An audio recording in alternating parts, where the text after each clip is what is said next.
Hey gang, I'm Jason Hallaker. And I'm Steve Reeser. It's a gorgeous spring day today. The redbuds are blooming, the turkeys are gobbling, Sure are. and we are stocking thousands of trout in the waters of the Commonwealth.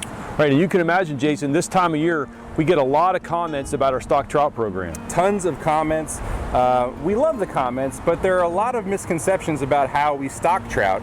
So we thought it'd be kind of fun to rank the top 5 misconceptions about our stock trout program. Let's get Great. started. Okay.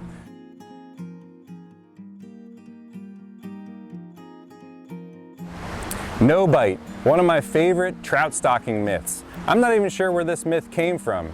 No bite is the theory that we pour something mythical into the tank which prevents the fish from biting.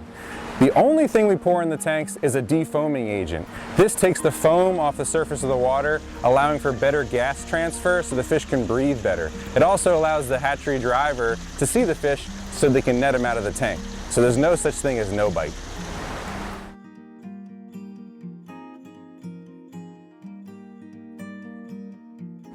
Hey, first things first, fish need oxygen to survive. And we want fish to be healthy when they go in the water so that you can catch them.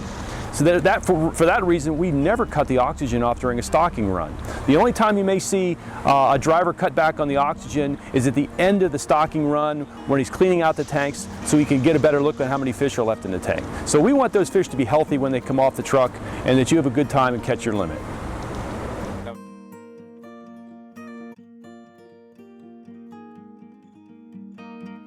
Our hatchery staff works very hard, diligently feeding the fish every day so they grow big and strong for you to catch.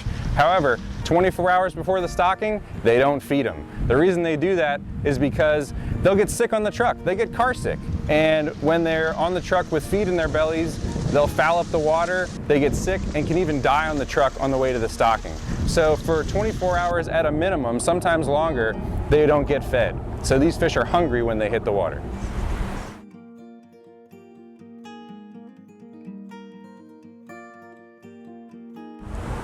Our staff goes to surprisingly great lengths to spread the trout out across the stream lengths that we stock and even in the impoundments. The reason we do this is we don't want anglers standing shoulder to shoulder. We want to create a better fishing experience. For example, today on Irish Creek in Rockbridge County, we made 40 stops to spread trout out.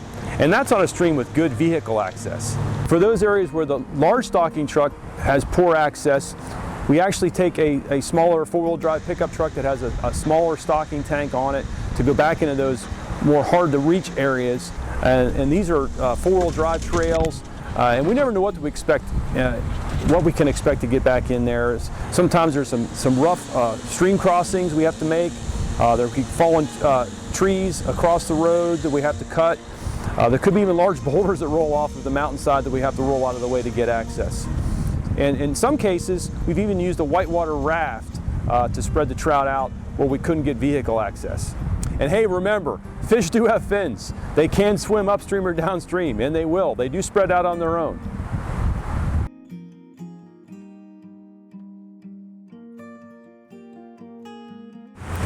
The number one common misconception about the way we stock trout is that when we throw trout in, it somehow hurts them. These trout are tougher than you think. We've been stocking this way for a long, long time. And actually, if we gently lay the fish into the water, they don't do as well. They kind of roll belly up. You have to poke them and prod them to get them out into the middle of the river. By throwing them out into the middle, we get them out into the deeper water. It jolts them awake, and they start swimming. And that's what we want. We want happy, healthy fish. Hey Reese, this was fun. We hope you guys learned something new about the way we stock trout. And we want to thank everybody for participating in our stock trout program. If you ever have any questions or comments, please get in contact with us. Thanks for watching, and remember to go outdoors, Virginia.